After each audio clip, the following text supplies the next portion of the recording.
चुके हैं जंतर मंतर।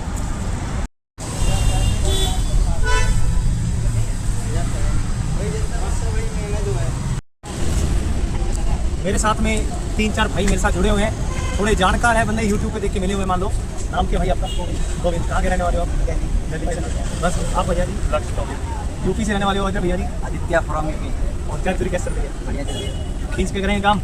अब इस बार क्या प्रोटेस्ट खाली जाएगा या झुका लेंगे सरकार को? झुका देंगे। पक्की बात है? पक्की बात है। तो सभी को बनाएंगे, पक्की बात है। झुकने नहीं है, ये ध्यान रखना। किसी को भी झुकना नहीं है, मैं ये ध्यान रखना। युवा शक्ति आनी चाहिए, साथ में लेके चलेंगे सभी को। चलोगे? चलो ठीक है। एसएससी के जहां स्टूडेंट्स एंड हजारों की संख्या में विद्यार्थी और टीचर एसएससी के एग्जाम को लेके प्रोटेस्ट कर रहे हैं। उनका कहना है कि स्टूडेंट्स को उनका सेंटर दूर दिया गया और लास्ट मिनट पर एग्जाम्स कैंसिल कर दिए गए। तो इसी रिगार्डिंग हम लोगों से बात करेंगे और बताएंगे कि क्या हुआ, क्या सच है, क्या झूठ। तो आप सभी को पता है कि हाल ही के अंदर फेज 13 का एग्जाम हुआ ना, तो उस एग्जाम के अंतर्गत आपने देखा गया कि 2 दिन पहले सेंटर दे रहे हैं। मान लो यदि फॉर एग्जाम्पल बात करता हूँ, मैं राजस्थान का रहता हूँ ना, यदि मेरे को सेंटर दे दिया जाए आसमान के पास, मैं जा पाऊंगा क्या? इम्पॉसिबल काम है। यदि मैं जाता हूँ और नॉर्मल बात करते हैं गवर्नमेंट जॉब की तैयारी कौन सा बच्चा करता है? वो तैयारी करने वाला बच्चा कौन सा होता है? एक मीडियम फैमिली का, एक पुअर फैमिली का बच्चा तैयारी करता है ना। तो वो बच्चा 2 दिनों के अंदर जा पाएगा? नहीं जा पाएगा। कई बार सेंटर पे पहुंचने के बाद बच्चे को पता लग रहा है कि सेंटर चेंज हो चुका है। और दूसरी बात, सेंटर के अंदर कोई भी ट्रांसपेरेंसी नहीं है। वहाँ जाने के बाद सिस्टम खराब हो रहा है, ना माउस चल रहा है, ना कुछ चल रहा है।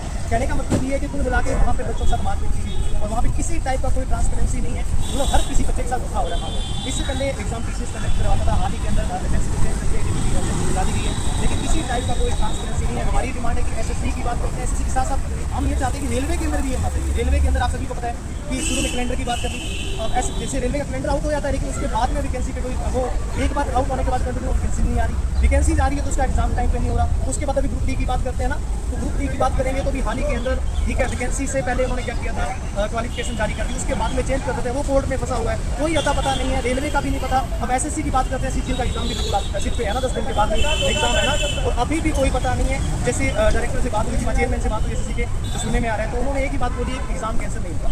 एग्जाम भी कैंसिल नहीं होगा, एग्जाम के साथ बात करते हैं ना, एग्जाम पोस्टपोन होगा। और एक बात ये कहने में आ रही है कि हम आगे सुधार कर देंगे। मेरे को एक बात क्लियरली नहीं समझ आ रही कि चलो आप सुधार कर लोगे क्या? आपने एक एसएससी के एग्जाम को एक क्रिकेट का मैच समझा हुआ है कि आप पहले वो वहाँ पर मैच करवाओगे, बच्चे को बोलोगे भी आप वहाँ पर कीजिए पहले, फिर फाइनल मैच होगा? ऐसा तो नहीं है ना, क्योंकि जिंदगी में बच्चा, जब एक गरीब बच्चा तैयारी करने के लिए आता है, मार्केट में तैयारी करता है, सिटी में तैयारी करता है, 7-8 महीने रहता है, तो वहाँ पे आप जानते हो कितना खर्चा होता है। जनरली कुछ बच्चे ऐसे भी हमारे कोचिंग सेंटर की बात करते हैं, जनरली श्रीनगर से रहने वाला हूँ, ठीक है, अपना कोचिंग सेंटर वहाँ पे हमने देखा जैसे गरीब बच्चे आते हैं इस टाइप के कि जो फीस की है समझ लो, या कुछ गिरवी रख के आ रहे हैं, या कुछ न कुछ सेल करने के बाद पहुँचते हैं। आप सोच, अब खुद से सोच के बताइए कि क्या वो बच्चे क्या सेफ है? इस टाइम बिल्कुल खेला जा रहा है। मैं आपसे एक बात पूछना चाह रहा हूँ कि भारतीय लोकतंत्र की बचा है क्या? बताइए, नहीं लग रहा है क्या लोकतंत्र वाली बात हो रही है क्या? यहाँ पे किसी टाइप की सुनवाई नहीं हुई, ठीक है। बहुत सारे अपने 31 जुलाई को यहाँ पे आपके सभी ने देखा भी होगा, ठीक है, प्रोटेस्ट किया, उसके बाद टीचरों में मारपीट हुई, एग्जामों में मारपीट हुई। किसी टाइप से किसी एंगल से भी हम एसएससी मानने को नहीं तैयार हैं। हमारे पास संविधान है, ठीक है, हमारे अधिकारों की बोलने के लिए हमारा अधिकार हम कौन देता है, समझाते हैं। लेकिन इस टाइम पे ऐसा लग रहा है ना तो सरकार सुनवाई कर रही है, ना ही एसएससी, मतलब दोनों को इस टाइप का कोई भी खतरा नहीं है संविधान का, ताकि हम आवाज उठाएंगे, हमारे में मारपीट कर दी जाएगी, यही दिक्कत है। अब मेन कदम यही है 6 तारीख वापिस से आने, ठीक है, 6 तारीख को अब क्या होता है। और कल मंडे का काम करेंगे। रेलवे का रिफॉर्म भी अभी हर कोई लोग एसएससी को लेकर चलता है, रेलवे में कोई बात नहीं करता, रेलवे का रिफॉर्म भी हमें चाहिए, ठीक है। रेलवे बताओ, रेलवे में दिक्कत हुई, पीछे टीएलपी का एग्जाम हुआ, ठीक है, उसके बाद में वहाँ पे साइको टेस्ट होता है, वहाँ पे दिक्कतें जनरेट हुई, वहाँ पे कईयों का एग्जाम ही नहीं हुआ, कईयों का एग्जाम हुआ तो वहाँ लास्ट में दिक्कत आई, कोई सुनवाई नहीं है। लेकिन ये बात एसएससी को क्लियरली पता है कि हमने गलती की है, लेकिन वो मानना पसंद नहीं कर रहा। वो ये कह रहे हैं कि 50 बच्चों के साथ में ये छेड़खानी हुई है, तो हम क्या करेंगे, एक बार जांच करेंगे कि आप उनका एग्जाम वापस लेंगे कि नहीं लेंगे, फेज 13 कैंसिल नहीं होगा। सबसे बड़ी चीज़ ये है कि जिस टाइम से हमें बात करते हैं, मात्र 10 दिन के बाद में एसएससी सीजीएल का एग्जाम, सबसे बड़ी समस्या है कि मेरे साथ बहुत सारे छात्र यहाँ पे आपको नजर आ रहे हैं। ये छात्र बेचारे आए हुए हैं यहाँ पे कि 10 दिन बाद इनका सीजीएल का एग्जाम है, क्या ये सेफ है क्या?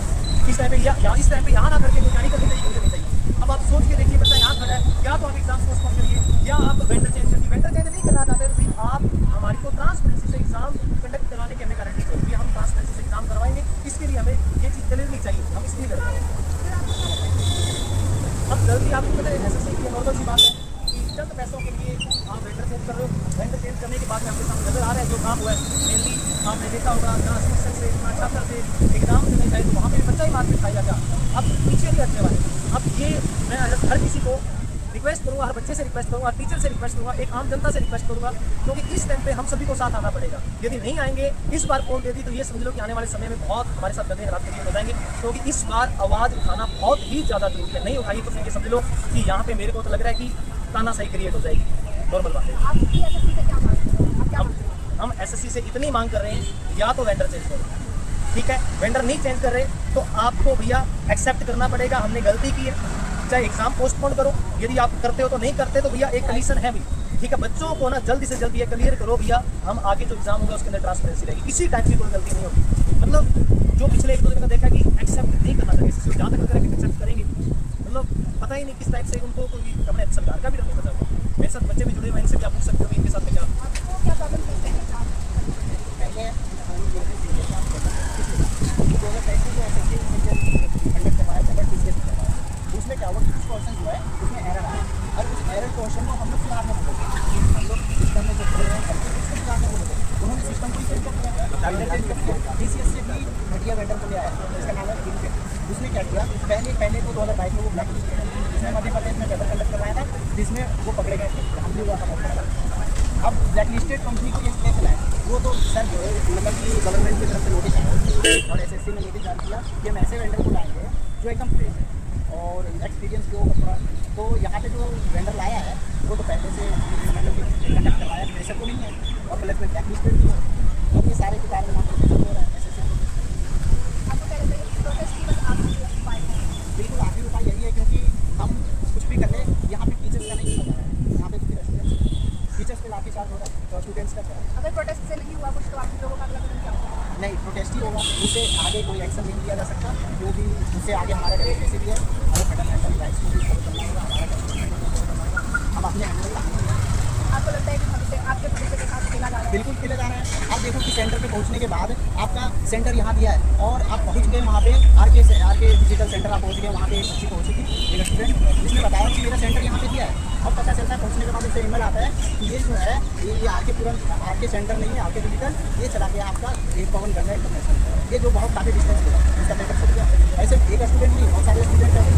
पहले ये हो गया, दूसरे रेलवे रिफॉर्म में जाना है, क्योंकि आप जो है स्टूडेंट से पहले तो पूछते हो कि 900 रुपये के लिए आप 400 रख भी रहे हो, उससे आप एग्जाम कंडक्ट करवाने के बाद आप बोलते हो कि तुरंत से फिर रिटर्न हो जाएगा, वो भी बहुत सारे स्टूडेंट का रुका हुआ, वो भी रिटर्न नहीं हो रहा है। और एक होता नहीं है तो ये कि किसी का एक बार पेमेंट करने के बाद वो पेंडिंग हो जाता है, तो दोबारा भी पेमेंट भी करता है, वो मतलब कि एक पेपर के 1000 रुपये पर स्टूडेंट का फंसा हुआ है, ऐसे बहुत सारे। तो प्रोटेस्ट इसके लिए देखो आरके अभी सही का एग्जाम हो चुका है, ठीक है, यदि आप 500 रुपीज़ दे रहे हो आपको नहीं दिए, ठीक है, वहाँ भी अड़े हुए हैं, ठीक है, जिस टाइप से शुरू में इन्होंने कैलेंडर जारी किया उसको बोर्डिंग में 5 डेज पता ही नहीं क्या होगा, इम्पॉसिबल हुआ पड़ा है सारा का सारा। मतलब ये कह सकते हैं कि एक सोच सकते हो कि एक मीडियम फैमिली गरीब जो माँ बाप का बच्चा उसके लिए स्कोप ही नहीं बचा इसका, यदि यहाँ पे सुनवाई नहीं हुई तो मामला गंभीर हो जाएगा। मैं एक ही बात कहना चाहूँगा, एसएससी रिक्वेस्ट करना चाहूँगा, या तो आप एग्जाम करवाइए मत, छोड़ दीजिए, नहीं करवाना, एग्जाम करवाना है तो फुल ट्रांसपेरेंसी से करवाना पड़ेगा, सीधी बात है। और रेलवे से भी यही रिक्वेस्ट करेंगे हम कि आप टाइम टू टाइम वैकेंसी लाइए, और पहला काम ये है कि 1 साल के अंदर कोशिश कीजिए उस कंप्लीट वैकेंसी को कंप्लीट करवा दीजिए, रिजल्ट दीजिए बच्चे को ज्वाइनिंग। ये काम ना कीजिए कि आप लंबे समय तक। और दूसरी बात एक रिक्वेस्ट है, यदि कोई बच्चा राजस्थान का रहने वाला है कोशिश करो उसको नज़दीक में, ठीक है, दिल्ली का रहने वाला उसको नज़दीक में सेंटर, तो ये नहीं है चक्के दूर फेंक दो, बच्चा जा ही नहीं पा रहा। ऐसी कंडीशन बहुत सारी क्रिएट हो रही है। ये हर किसी से मैं रिक्वेस्ट करता हूँ, हर टीचर से रिक्वेस्ट करूँगा, हर स्टूडेंट से रिक्वेस्ट करूँगा, ये सिर्फ रेलवे या एसएससी की तैयारी करने वालों के लिए प्रोटेस्ट नहीं है। ये आप सभी को पता, बहुत सारे स्टेट एग्जाम के अंदर, जैसे भाई ने बात की थी कि इससे पहले एमपी के अंदर पटवारी का एग्जाम लिया, वहाँ पे दिक्कत क्रिएट हुई थी। मतलब ऐसे हर स्टेट के अंदर दिक्कत चल रही है। अभी राजस्थान के अंदर भी दिक्कत चल रही है, एलडीसी की वैकेंसी आई 2022 के अंदर, अभी 2025 चल रहा है, अभी तक कोई सुनवाई नहीं, फाइनल रिजल्ट उनके हाथ में नहीं है। मतलब हर स्टेट में ही चल रहा है। अब मैं ये चाहता हूँ यहाँ पे ओनली सेंटर नहीं, हर स्टेट का बच्चा, हर रेलवे का बच्चा, हर एसएससी का बच्चा, किसी की भी तैयारी करने वाला बच्चा हो ना, मैं रिक्वेस्ट करता हूँ हर बच्चा भी साथ में आइए, जहाँ भी रहते हो भी आवाज़ उठाइए, ताकि ये आवाज़ हर जगह तक पहुँचे। नहीं पहुँचेगी तो ये समझ लो कि आने वाले समय हमारे लिए भविष्य बिल्कुल खराब हो चुका है। ठीक है जी, ये हर बच्चे से मैं रिक्वेस्ट करता हूँ, मेरी बात जहाँ तक भी जारी होगी सभी से रिक्वेस्ट है, सारे बच्चे मेरे साथ आइए, सारे टीचर्स मेरे साथ आइए यहाँ पे, ठीक है, जहाँ भी हो आप प्रोटेस्ट कीजिए। एसएससी तो मीडिया में आ चुकी है, अब रेलवे के लिए भी जोड़ने लगी है, ताकि आने वाले समय के अंदर कोई दिक्कत नहीं हो। और प्लस में अगर आप सेंटर वहाँ तक भी दे रहे हो तो सेंटर में पहुँचने के बाद आप बता देते हैं कि कभी मनोज काम नहीं कर रहा है, कभी सिस्टम खत्म है, कभी बायोमेट्रिक में रुक गए, तो कभी हमारा सेंटर चेंज कर दिया जा रहा है, कभी सेंटर में एग्जाम्स की नहीं करवाएगा। नहीं, किसी को कोई पैसे नहीं दिए, उसका रीशेड्यूल कराया जाएगा एग्जाम, बट उसको आने जाने का क्या, उसके सारे खर्चे कौन देंगे? जो बहुत दूर दूर से आए हुए जो स्टूडेंट, फिर वो क्या टाइम वेस्ट करेंगे? वो एक पेपर के लिए तो तैयार नहीं थे, उनका सीजीएल भी होगा अभी और सारे पेपर होंगे, तो स्टूडेंट्स एक्चुअली कोरस्पॉन्डिंग एग्जाम्स का तैयारी करते हैं। अभी एक एग्जाम पे डिपेंड तो रह नहीं सकते इतना कम। अभी भी यहाँ पे हमारे साथ में यूपी से स्टूडेंट जुड़े हैं, बिहार से आए हुए हैं, ठीक, अलग अलग जगह स्टूडेंट अभी पहुँचे हुए हैं, ठीक है। तो अब एसएससी से यही रिक्वेस्ट है, अब सुनवाई कर लीजिए, एक समय आ गया, नहीं करोगे तो फिर आपको पता वापस से वही प्रोटेस्ट जारी होगा, ठीक है। और दूसरी बात, एग्ज़ाम सर पे आ गया है कि ये ना हो, एक दिक्कत सबसे बड़ी ये है कि एसएससी का एग्ज़ाम मात्र 10 दिन के बाद में, यदि ऐसी सिचुएशन क्रिएट होगी, बाई चांस इन्होंने 10 दिन बाद एग्जाम ले लिया, तो मेरे साथ ये बच्चे खड़े हैं, इनका क्या होगा ये बताइए। क्या तो भैया एक बिल्कुल वो चीज़ें चल जाती है। देखो अब इनके साथ होगा क्या, मेरे को ये, मैं इससे सवाल पूछना चाह रहा हूँ कि इनका क्या होगा।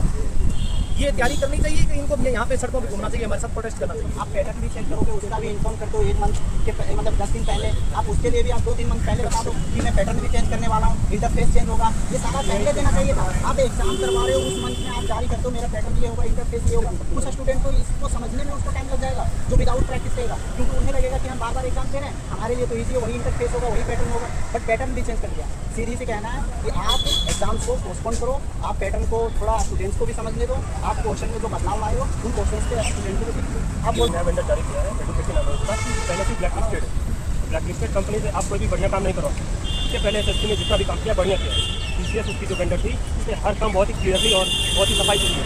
और ये जो एडुकेटिव है, उसने 2017 में भी पेपर्स को लीक किया था, एंड इससे पहले से ही बहुत सारे पेपर्स, इसको 3 साल तक 2020 तक ब्लैक लिस्टेड किया जाए। लेकिन अभी ये नया वेंडर जीत गई है और टेंडर इसके हाथ में चला गया है, तो जिसकी वजह से इसने पहला एग्जाम अभी कंडक्ट किया है फेज 13 का, एंड उसी में ये फेल हो गई है। टोटल कहने का मतलब ये है, और हम लोग एक्सपेक्ट कर रहे हैं कि जब फेज 13 में ये हो रहा है तो सीजीएल इससे भी बड़ा एग्जाम है, एंड बच्चे उसमें मतलब एक बड़ी पोस्ट है, लोग बड़ी उम्मीद से इसकी तैयारी करते हैं, कई सालों से तैयारी करते हैं, छोटे छोटे गाँव घर से बच्चे शहरों में रह के सीजीएल की तैयारी करते हैं, और इसके साथ लेवल सवाल होगा तो कोई अच्छी बात नहीं है। बड़ी समस्या ये भी है, जैसे मान लो फॉर एग्जाम्पल बात करते हैं, यदि एग्जाम 9 बजे शुरू होना तो वो 9:30 हो रहा है, मतलब कोई पता नहीं है कि वो शिफ्ट वाला जो सिस्टम ही नहीं रहा कि आप कह दो कि फर्स्ट शिफ्ट सेकंड शिफ्ट, मतलब कुछ नहीं, एग्जाम आधा घंटा लेट शुरू है, घंटा लेट, मतलब कोई सिस्टम नहीं। देखो वो सारा सिस्टम, एक बात सुनो, बच्चा जब एक एग्जाम सेंटर में आके मॉर्निंग शिफ्ट में बैठ गया, आप उसको घंटा डेढ़ अगर 2 घंटे क्या करना चाहोगे, वो माइंड से सेट रहेगा। ये टाइम पे आप एग्जाम भी कंडक्ट करवा रहे हो तो आपको पेन भी सही नहीं दे रहे हो, आप पेज भी सिंगल पेज दे रहे हो जो एकदम इधर से लिखो दूसरे साइड लिख जाए और पेज कट भी जाए। ऐसे में अगर उस पेज को बार बार अगर लेते रहे हैं दूसरे पेज में, तो पेज में बार बार रोल नंबर भी लिखना होता है, टाइम वहाँ पे वेस्ट होगा। पेन जो है इतना सस्ता क्वालिटी का पेन है क्योंकि आप लिख नहीं सकते उससे, आपके हाथ भी छूट रहे हैं पेन से, इसमें भी टाइम लग रहा है। अब बीच में अगर माउस काम करना बंद कर दे तो एक माउस चेंज करे तो वहाँ तक ठीक है, लेकिन दोबारा वो माउस फिर खत्म हो जाता है और चेंज करना पड़ता है। एक मतलब कि देख सकते हो सिस्टम से 2-3 बार अगर माउस चेंज करें तो क्या वो टाइम रन कर रहा है, स्टूडेंट को तो एक्स्ट्रा टाइम नहीं दिया जाएगा। ताकि आज वो टाइम आ चुका है। यदि मैं फिर कह रहा हूँ, यदि कोई बंदा ये मानता है भारत एक लोकतंत्र देश है, मेरे को नहीं लग रहा कि भारत एक लोकतंत्र देश बचा है, क्योंकि संविधान हमारे लिए मतलब हमारे मौलिक अधिकार फेल हो चुके हैं। 31 तारीख को भी आवाज़ उठा रहे हैं, हमको यहाँ पे दंगा करने तो आए नहीं, शांति प्रिय तरीके से हम चाहते हैं कि हम बैठ के बात करें, हमारी सुनवाई कर दो बात करें। हमारे पास इतना टाइम ही नहीं है, कहाँ टाइम है, अब बच्चे वेट करें, पढ़ाना भी है, इधर ये बच्चे अब आए हुए, इनका एग्जाम भी है, ये बेचारे अपना क्रूशियल टाइम एग्जाम का टाइम छोड़ के यहाँ हमारे साथ खड़े हुए हैं। तो इतनी रिक्वेस्ट है, इस चीज़ को जल्दी से जल्दी निपटाया जाए, विद ट्रांसपेरेंसी के साथ में हर काम हो, बस ये हम चाहते हैं। ये हमारे सर हैं, कल से मुख्य से बैठे हैं, कोई हमारी कोई सुनवाई नहीं कर रहा है, क्या करें बताओ। भाई क्या है कि ऐसा ना कि दबा देते हैं, तो मैं भी अभी सरकार में ताकत होगी, मैं सरकार का विरोध भी नहीं कर रहा हूँ, मैं किसी लीडर को किसी का विरोध नहीं कर रहा हूँ, बस आप लोग की आवाज़ वहाँ तक पहुँचा रहा हूँ। बिल्कुल, देखो सबसे बड़ी शक्ति युवा होती है और यूथ बहुत वो काम कर सकता है, करके दिखाए। और आप पीछे एक यूथ भी खड़ा है मीडिया के सामने, तो दैट्स ओके, मैं यूथ के साथ ही खड़ा रहूँगा, जो गलत है मैं उसका विरोध करूँगा, ये आपको भी पता है। मैं गलत का चाहे सत्ता हो या प्रशासन हो, कोई भी हो, झुकने वाले नहीं है, झुका देंगे। Thank you so much.